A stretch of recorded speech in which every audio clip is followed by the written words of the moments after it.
Alright guys, welcome back to a brand new video on the channel. इस video में हम देखेंगे कि how we can create this simple yet beautiful animated form. इस video का code मैं description में दे दूंगा. Do like, comment and subscribe अगर आपको वीडियो अच्छी लगे.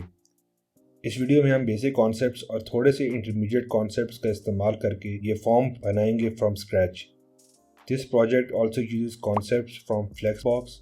तो फ्लेक्सबॉक्स की बेसिक नॉलेज होना पहले ज़रूरी है. अगर आप लोगों ने फ्लेक्सबॉक्स सीखनी है तो do subscribe to the channel as इसी अंदाज में fast paced yet informative tutorials उस पर भी बनाऊंगा. अगर कोई चीज़ समझ नहीं आती तो कमेंट्स में मुझे ज़रूर बताइएगा. अब शुरू करते हैं वीडियो को. मेरे पास index.html और style.css की एम्प्टी फाइल्स हैं. अभी मैं इसके अंदर बॉयलर प्लेट कोड को ऐड करके इसके अंदर सिर्फ 4 चीज़ें पुट करनी है जो हमारे HTML के फॉर्म एलिमेंट्स हैं. ये काफ़ी सिंपल HTML एलिमेंट्स, इन पर ज़्यादा फोकस नहीं करना ऐसा हमारा मेन कॉन्सेप्ट आएगा CSS में. अब ये काफ़ी बोरिंग दिख रहा है लेकिन यही पावर है CSS की, that it can take something boring looking and turn it into something amazing. सबसे पहले हमने अब अपने फॉर्म को सेंटर में करना है. अगर मैं अभी अपनी बॉडी को बॉर्डर दूँ 5 पिक्सल सॉलिड रेड का तो आप देखेंगे कि बॉडी सिर्फ कंटेंट जितनी हाइट कवर कर रही है. हम चाहते हैं कि बॉडी पूरी स्क्रीन जितनी हाइट कवर करे ताकि हमारे कंटेंट के पास स्पेस है to go in the centre. हम उसके लिए बॉडी की हाइट प्रॉपर्टी को कर देंगे 100 VH. VH से मुराद है view port height which is the visible area of the browser window, यानी पूरी ब्राउज़र विंडो की हाइट कवर करनी है इसने. अब अगर आप बॉर्डर देखें तो वो स्क्रीन के बिल्कुल एंड तक चला गया है और हमारे कंटेंट को स्पेस मिल गई है सेंटर में आने की. हम फ्लेक्स बॉक्स को यूज़ करेंगे इधर. अब हम इसको देंगे डिस्प्ले फ्लेक्स का. इससे क्या होगा कि हमारा बॉडी एलिमेंट बन जाएगा फ्लेक्स कंटेनर और हमारा फॉर्म एलिमेंट बन जाएगा फ्लेक्स आइटम. हम फिर फ्लेक्स कंटेनर की प्रॉपर्टी जैसे जस्टिफाई कंटेंट अलाइन आइटम्स को यूज़ करके अपने फॉर्म को हॉरिजॉन्टली और वर्टिकली सेंटर कर सकते हैं. जैसे मैं इधर लगाऊं जस्टिफाई कंटेंट सेंटर और अलाइन आइटम सेंटर तो मेरा फॉर्म सेंटर में आ जाएगा. Flex box is a complicated thing to understand for a beginner. मैं इसके ऊपर मजीद सीरीज़ बनाऊंगा covering every detail of flex box in the quickest time possible, so do subscribe the channel for that. अब हम आएंगे अपने फॉर्म को थोड़ा सा कस्टमाइज़ करने में as it's looking quite boring. मैं फॉर्म्स के स्टाइल्स को कॉपी पेस्ट कर देता हूँ एज बेसिक स्टाइलिंग सबको आती होगी. हमारा main concern is how to animate the blue background, hover effects और बीच में से बॉर्डर को कैसे लेके जाना है. हमने अपने फॉर्म को हवर के ऊपर थोड़ा पॉप आउट इफेक्ट देना है जैसे फॉर्म उभर के बाहर आ रहा है. तो इस चीज़ के लिए हम 2 प्रॉपर्टीज़ की यूज़ करते हैं. एक प्रॉपर्टी है हमारी ट्रांसफॉर्म की और दूसरी प्रॉपर्टी है हमारी ट्रांजिशन की. हम पहले हवर के ऊपर ट्रांसफॉर्म प्रॉपर्टी को यूज़ करेंगे और इसके उभरने को हम स्केल की वैल्यू देंगे 1.05. अब अगर मैं हवर करूं तो फॉर्म कुछ ना कुछ बिहेव कर रहा है लेकिन ये एक अच्छा इफेक्ट नहीं दे रहा. हम चाहते हैं कि फॉर्म काफ़ी स्मूथली ट्रांजिशन करे और एकदम से उभर कर ना आए बट थोड़ा आराम से आए ताकि इस पर एक अच्छा इफेक्ट हो. कोई भी चीज़ हो हम ट्रांसफॉर्म के साथ यूज़ कर रहे हैं जैसे स्केल की वैल्यू, हम अपने नॉर्मल फॉर्म के अंदर उसको टारगेट कर सकते हैं कि जब भी ट्रांसफॉर्म अप्लाई हो जिसकी वजह से इस एलिमेंट के अंदर चेंज जो आएगी उस चेंज को कितनी ड्यूरेशन और कौन से फंक्शन की मदद से उस पर अप्लाई करना है. तो इसको मैं ट्रांजिशन की प्रॉपर्टी दूंगा. वैल्यू के अंदर मैं ट्रांसफॉर्म को टारगेट करूंगा और 0.3 सेकेंड्स की ड्यूरेशन के साथ ईज एंड आउट का फंक्शन लगाऊंगा जिसकी मदद से हमारा अब फॉर्म काफ़ी स्मूथली ट्रांजिशन करेगा. मैं अब माउस को हवर करवाता हूँ और हमारा फॉर्म अब उभर के बाहर आ रहा है. It's looking much better now. अब हम इस ब्लू बॉर्डर को बनाएंगे जो हवर के साथ कंटेंट के अंदर से गो थ्रू होता है. इसके 2 तरीके हो सकते हैं. एक तरीका ये है कि हम अपने HTML में एक डिव बनाएं और उस डिव के ऊपर हम स्टाइलिंग करें, या हम CSS के अंदर ही उस बॉर्डर को क्रिएट कर लें और उसके ऊपर स्टाइलिंग लगाएं. HTML को हम अपने कोड स्ट्रक्चर तक महदूद रखेंगे और CSS के अंदर हम अपने सेपरेशन ऑफ कंसर्न्स को रख देंगे. इससे हमारा कोड साफ भी दिखेगा और प्रोफेशनल भी. अब अपने CSS में हम इसको कैसे सेलेक्ट करेंगे और कैसे बॉर्डर बनाएंगे उसके लिए हम सूडो एलिमेंट्स का इस्तेमाल करते हैं. सूडो एलिमेंट्स को बनाने के लिए हम डबल कॉलन्स का यूज़ करते हैं और इधर हम फॉर्म के बाद डबल कॉलन्स लगाएंगे और बिफोर का सूडो एलिमेंट यूज़ करेंगे. अब ये बॉर्डर बनेगा कैसे, let's take a look step by step. सबसे पहले हम डिफाइन करते हैं अपने बॉर्डर को. अभी आप ब्राउज़र में देखें तो कोई चीज़ डिस्प्ले नहीं हुई. ये कैसे? अब इसका जो सोल्यूशन है वो ये है कि हम सूडो एलिमेंट में कोई चीज़ क्रिएट करना चाहते हैं कि हमने कोई चीज़ क्रिएट करनी है तो उसके लिए हम कंटेंट की प्रॉपर्टी यूज़ करते हैं और एम्प्टी वैल्यू दे देते हैं जो बताता है कि हमने एक चीज़ क्रिएट करनी है. अब ये बॉर्डर हमारा ब्राउज़र पर डिस्प्ले हो रहा है बिकॉज हमने बताया है कि अभी कोई कंटेंट क्रिएट होगा, लेकिन ये बॉर्डर का बिहेवियर तो है नहीं. एज़ यूजुअली बॉर्डर पूरे एलिमेंट के ऊपर आता है इसको हमने खुद बताना है कि एलिमेंट कहाँ पर है और उसकी विड्थ और हाइट के मुताबिक उसने अपने आप को एडजस्ट करना है।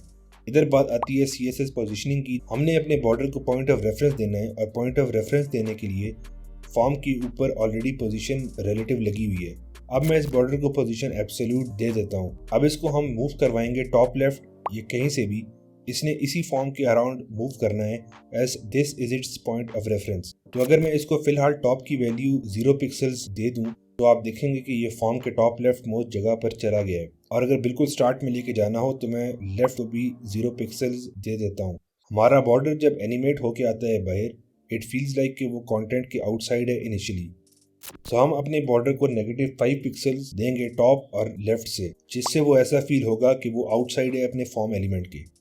अब ये तो हो गया हमारा इनिशियल सेटअप। इसको अब हाइट और विड्थ कैसे प्रोवाइड करें। हम सबसे पहले अपनी वैल्यू को 100% देंगे width, just to see what happens. 100% देने से उसने अपने पॉइंट ऑफ रेफरेंस यानी फॉर्म जितनी विड्थ ले ली है, लेकिन हम ये तो चाहते नहीं हैं। हम चाहते हैं कि हमारे फॉर्म की विड्थ से मजीद 10 पिक्सल्स और बढ़े ये वैल्यू। सो इसके लिए हम कुछ CSS के फंक्शंस का यूज़ करते हैं और इसमें हम कैल्क के फंक्शन का यूज़ करेंगे जो वैल्यू कैलकुलेट करेगा और उस हिसाब से एडजस्ट करेगा विड्थ को। अब कैसे पता लगेगा कि हम लोगों ने कौन सी वैल्यू डालनी है कैल्क के फंक्शन के अंदर। अभी आपने देखा है कि हम लोगों ने 100% ऑफ द विड्थ तो कवर कर ली है। इसमें मजीद कितनी वैल्यू चाहिए हमें, अराउंड 10 पिक्सल्स की। तो हम कैल्क के फंक्शन के अंदर 100% पहली वैल्यू लिखेंगे जो सिग्निफाई कर रही है पेरेंट एलिमेंट को, और साथ ही 10 पिक्सल्स इसके अंदर ऐड कर देंगे। और अगर आप अब देखें तो विड्थ इंक्रीज होगी है बॉर्डर की। हाइट भी हम लोगों ने ऐसे ही इंक्रीज करनी है अपने बॉर्डर की। मैं हाइट की प्रॉपर्टी यूज़ करता हूँ और सेम वैल्यूज़ कॉपी पेस्ट करके नीचे ले आता हूँ। अभी अगर आप गौर से देखें तो कंटेंट और बॉर्डर के दरमियान स्पेसिंग है। इस स्पेसिंग को ख़त्म करने के लिए मैं बॉर्डर साइजिंग बॉर्डर बॉक्स का यूज़ करूँगा। अब अगली बारी आती है कि हम अपने बॉर्डर को इनविजिबल कैसे करेंगे। जैसे हमने स्केल की वैल्यू को हवर पर यूज़ किया था, हम इसको भी हवर पर यूज़ करेंगे, लेकिन हम बिफोर सूडो एलिमेंट को भी टारगेट करेंगे इसके अंदर। हम स्केल के बदले स्केल एक्स का इस्तेमाल करेंगे। स्केल एक्स हमारे बॉर्डर को हॉरिजॉन्टली लेकर जाएगा और इसकी मैं वैल्यू पुट कर देता हूँ 0, जिससे ये इनविजिबल हो जाएगा। अब मैं अपने फॉर्म पर आऊँ तो आप देखेंगे कि as soon as I hover on the element border गायब हो गया है, लेकिन हमें एक स्मूदर इफेक्ट चाहिए। तो उसके लिए जैसा मैंने पहले ट्रांजिशन की प्रॉपर्टी लगाई थी, मैं वही प्रॉपर्टी इधर लगा लूँगा। और अगर अब मैं अपने फॉर्म पर हवर करूँ तो मुझे एक मच स्मूदर इफेक्ट दे रहा है। अब हम चलते हैं अपने लास्ट एलिमेंट के ऊपर जो है हमारा ये बैकग्राउंड ग्लो। इसके लिए हम एक CSS की काफ़ी फेमस प्रॉपर्टी को यूज़ करते हैं कॉल्ड की फ्रेम्स। की फ्रेम्स हम तब यूज़ करते हैं जब हमें कोई सीरीज़ ऑफ स्टाइल्स डिफाइन करने हो जो हमें एनिमेशन के ऊपर लगाने हो, और ये भी नहीं कि हमने तेज़ी से लगाने हैं बल्कि ग्रेजुअली लगाने हैं, so it gives A smoother effect. की फ्रेम्स के बाद हम कोई से भी नाम दे देते हैं टू आइडेंटिफाई कि किस चीज़ को ये रिप्रेजेंट करेगा। उसके लिए हम नाम दे देते हैं नियॉन का, as it appears like a neon glow. फिर हम 3 तरह की वैल्यूज़ डिफाइन करते हैं, 0%, 50% और 100%। 0% डिफाइन करता है कि वो स्टाइल जो start of the animation apply होंगे। 50% डिफाइन करता है कि half way through the animation कौन से स्टाइल अप्लाई होंगे। और 100% डिफाइन करता है कि एंड ऑफ द एनिमेशन पर कौन से स्टाइल्स अप्लाई होंगे। अब 0% पर हम ब्लर रेडियस को 10 पिक्सल से लेकर 30 पिक्सल्स तक चूज़ करेंगे, ताकि जब भी हम अपने माउस को हवर कराएं तो शुरू में एक थोड़ा सा रेडियस कवर करे और हमें ब्लू कलर दिखाई दे। और ब्लर रेडियस के बाद हमने एक कलर डिफाइन किया हुआ है कि इतने ब्लर पर ये वाला कलर लगे। अब जब हम 50% पर जाते हैं तो हमने एनिमेशन की इंटेंसिटी को इंक्रीज़ करना है, तो हम 30 पिक्सल से मज़ीद 40 पिक्सल्स और 50 पिक्सल्स का ब्लर रेडियस दे देते हैं विद द सेम कलर। और लास्टली जब पूरी एनिमेशन हो जाए तो हम वापस रीसेट कर देंगे वैल्यूज़ को, so it looks like the animation is going to be dying down. अब मैं इसके हवर पर एनिमेट करवाऊंगा और जिसको मैंने एनिमेट करवाना है उसका की फ्रेम वाला नाम जो नियॉन था उसको लिखूंगा इधर सबसे पहले। अगली प्रॉपर्टी लगाऊंगा इन्फिनिट, कि मुझे ये इन्फिनिट चाहिए कि जब तक मेरा माउस हवर कर रहा है ये एनिमेट करता रहेगा।